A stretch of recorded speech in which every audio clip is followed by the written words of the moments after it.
Have you ever wondered why, no matter how much we chase after happiness, it always seems just out of reach?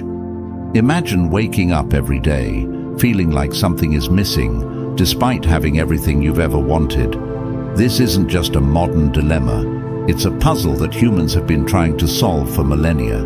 Today we're diving deep into why the things we often chase, money, fame, adventure, might not be the keys to lasting happiness. Instead, we'll explore how ancient wisdom, particularly from Stoic philosophy, offers us timeless tools for finding true contentment in a world that constantly tries to sell us the next big thing. So, if you've ever felt that persistent itch that no amount of success or shopping sprees can scratch, you're in the right place to understand why, and more importantly, how to truly satisfy it. If you appreciate what we're doing here, a simple free favor I'll ask from you is to hit the subscribe button, and don't skip any part of the video, because if you're here seeking answers beyond the conventional, you're already an exception, and every moment of this journey counts. Number 1. From happiness to distress. We often imagine it as a state of constant joy and satisfaction, derived from achieving our goals or acquiring new possessions. Yet, how often have we reached that sought-after milestone, only to find the satisfaction fleeting, quickly giving way to a new desire or a lingering sense of emptiness? This phenomenon isn't just a product of modern times, but has been observed and discussed by philosophers for centuries, particularly by the Stoics, who challenged our very notions of what brings true happiness. Take, for instance, the pursuit of career success, a common goal for many. We work tirelessly, often sacrificing time with family and personal health, driven by the promise of happiness through achievement and recognition. However, when we finally reach the peak of our professional life, the anticipated happiness can sometimes morph into stress or burnout instead. Why does this happen? According to Stoicism, it's because we've anchored our happiness to external outcomes that are not only volatile, but also beyond our complete control. The Stoics taught that true happiness isn't found in external achievements or possessions, but in cultivating an inner resilience and virtue. They believed that by focusing on our internal character and responses to the world, we could find a more stable and lasting contentment. This doesn't mean that Stoics were against pleasure or success. Rather, they emphasized not becoming dependent on such externalities for our happiness. This wisdom rings particularly true when we look at personal relationships. We often expect our friends, partners, or family members to be sources of constant happiness and support. Yet, every relationship experiences ups and downs. Misunderstandings and conflicts are inevitable and can turn what we believed to be a source of great happiness into a source of distress. Here again, Stoicism provides a valuable lesson. While we cannot control others' actions or feelings, we can control our reactions and adapt our expectations. Even our leisure activities like vacations, which we plan meticulously to escape the routines and stresses of daily life, can unexpectedly turn into sources of distress. How many of us have experienced the frustration of cancelled flights, bad weather, or simply not feeling as relaxed as we anticipated? Once again, the Stoic approach would advise us to focus on our internal state rather than external circumstances. It teaches us that our mental and emotional preparation for handling unforeseen challenges can significantly impact our experience of happiness or distress. In exploring these examples, it becomes clear that distress often follows happiness, not because our lives are flawed or because we fail to achieve what we desire, but because our expectations of unmitigated, continuous happiness from external sources are unrealistic. The Stoic philosophy encourages us to look inward for stability and peace, reminding us that our capacity for happiness is not dictated by our successes or failures, but by our ability to maintain tranquility and virtue in the face of life's inevitable fluctuations. This shift in perspective might just be the key to transforming our experiences of distress into opportunities for personal growth and deeper satisfaction. Number 2. The trap of pleasure seeking. We're naturally inclined to seek things that give us pleasure and avoid those that cause us pain. But what if I told you that this very instinct, while seemingly beneficial, often leads us into a trap? A trap where the more we chase pleasure, the more elusive it becomes. It's a bit like chasing the horizon. No matter how fast you run, you never quite reach it. Now, this isn't a new idea. Stoic philosophers from ancient times had a lot to say about this. They warned us about the dangers of placing our happiness in the hands of fleeting pleasures. According to Stoicism, true happiness doesn't come from external sources like wealth, success, or sensory indulgence. These things can be taken away, can't they? Instead, happiness comes from something much more stable and within your control, your own virtuous behavior and inner resilience. Stoic philosophers like Marcus Aurelius, Seneca, and Epictetus focused less on seeking pleasure and more on developing virtue and maintaining inner peace. They believed that by controlling our responses to the world around us, we could achieve true happiness. For instance, Marcus Aurelius wrote, "The happiness of your life depends upon the quality of your thoughts." This highlights the Stoic belief that our internal mindset, rather than external circumstances, governs our well-being. Imagine you're at a lavish buffet with every kind of food you love. The initial reaction is to indulge, right? But if we give in to every impulse to eat whatever we want, we soon face the consequences, discomfort, and perhaps even health issues. The Stoics likened this to other pleasures in life. Indulgence might offer temporary satisfaction, but it often leads to long-term problems when not managed wisely. This is where the concept of moderation comes in, a key Stoic value. And let's dive deeper into something more contemporary, like social media.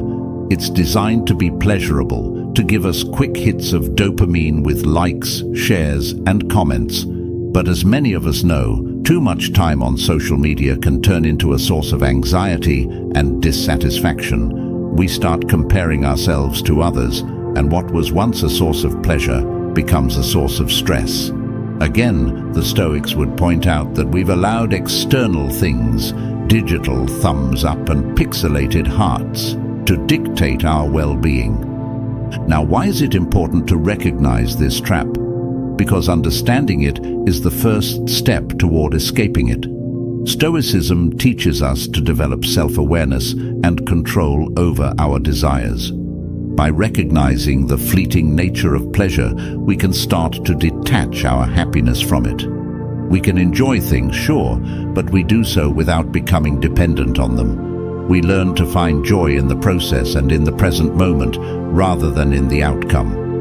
Stoicism doesn't just ask us to restrain ourselves for no good reason. It's about focusing our efforts on what truly enriches our lives, relationships, personal growth, and contributing to our community. These sources of satisfaction are not only more enduring, but are also largely within our control. They are less likely to lead us into the trap of always wanting more and never feeling fulfilled. It's crucial to be mindful of the trap of pleasure seeking. It's about balancing our pursuit of pleasure with wisdom and moderation. By anchoring our lives in Stoic principles, we can navigate the sea of desires without getting lost in the pursuit of fleeting pleasures, and instead find a deeper, more meaningful kind of happiness. Number 3. Unreliable happiness. It's quite fascinating how often we believe that certain achievements or possessions will bring us lasting happiness. We think, if only I could have that new car, that job promotion, or that house, then I'd be truly happy. But how often does this turn out to be true? Time and again, we find that the happiness these things bring is fleeting, and soon we're setting our sights on the next big thing. This cycle of expectation and disappointment is a classic example of what's known in psychological terms as unreliable happiness. The concept of unreliable happiness isn't new. Stoic philosophers like Seneca and Epictetus have long cautioned against relying on external circumstances for our happiness. Seneca wrote, "If you seek tranquility, do less." Or, more accurately, do what's essential, what the logos of a social being requires, and in the requisite way, which brings a double satisfaction, to do less, better. This insight is profound because it shifts the focus from the quantity of experiences or possessions to the quality of one's actions and their alignment with one's true nature. Epictetus emphasized the importance of focusing on what we can control and letting go of what we cannot. He famously said, "Men are disturbed not by things, but by the views which they take of them." This statement highlights the Stoic belief that our reactions to external events, rather than the events themselves, determine our happiness. This is crucial in understanding why happiness can be so unreliable when it's based on external conditions that are, by nature, subject to change and often beyond our control. This idea is echoed in modern psychological theories, such as the hedonic treadmill theory, which suggests that people quickly return to a relatively stable level of happiness despite major life changes. Whether it's a promotion, a new purchase, or even a loss, our emotional state tends to normalize after the initial impact wears off. This resilience is a double-edged sword. It helps us recover from negative events, but it also means that the positive gains from new acquisitions or achievements are only temporary boosts to our happiness. The Stoics offer a way out of this cycle by advocating for a life focused on virtue and internal fulfillment, rather than external success and possession. They teach us to cultivate qualities like resilience, temperance, and courage, which can sustain us through life's ups and downs. This approach to happiness is reliable because it's rooted in our own actions and attitudes, which are within our control, rather than the whims of fate or the market.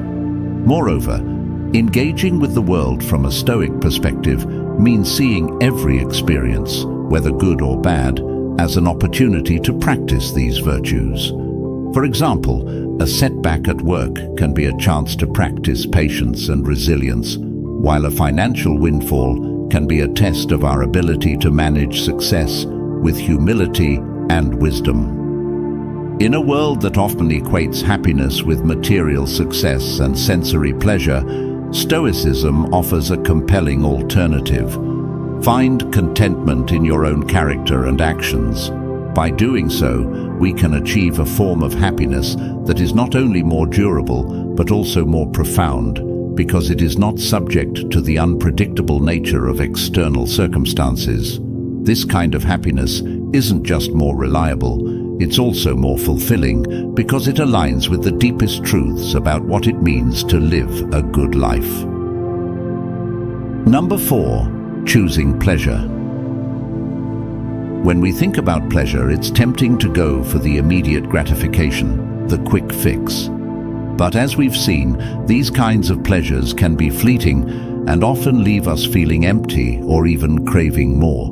This is where Stoic wisdom comes in handy.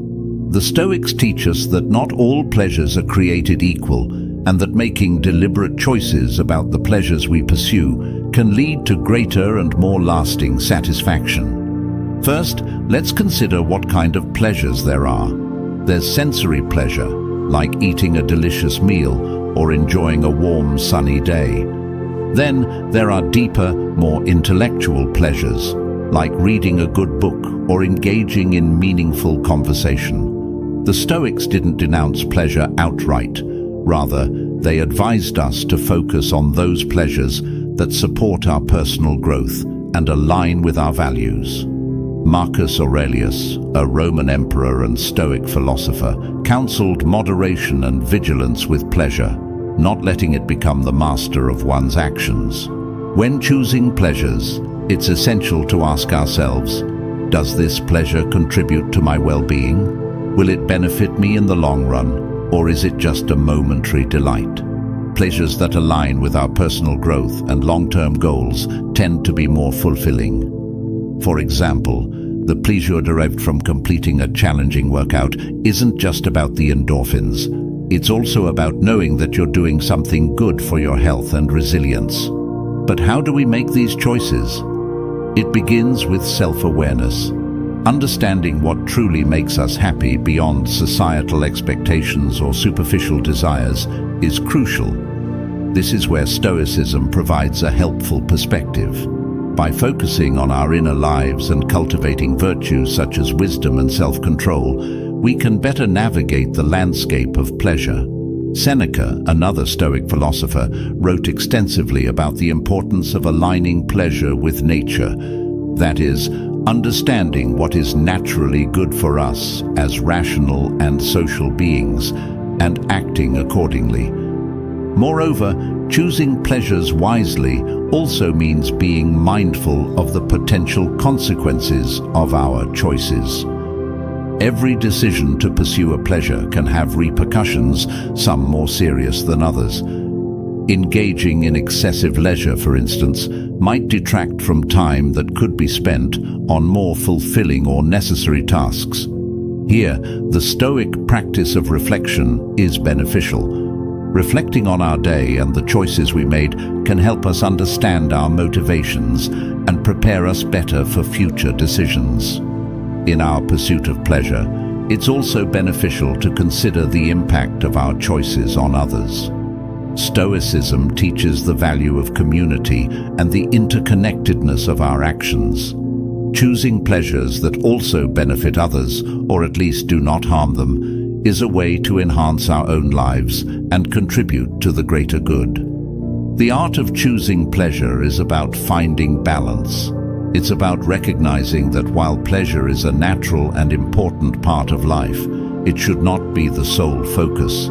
By integrating Stoic principles into our decision-making, we can pursue pleasures that are not only enjoyable, but also enriching. This way, we cultivate a life that is not only pleasurable, but also meaningful and good, reflecting the best of what it means to be human. As we continue on our paths, remember, true happiness is a journey inward, not a pursuit outward. Thank you for joining me today on Stoic Journal. If this conversation resonated with you, consider watching one of the suggested videos on your screen to delve deeper into the wisdom of Stoicism. Thank you for being part of this thoughtful community. Until next time, seek within.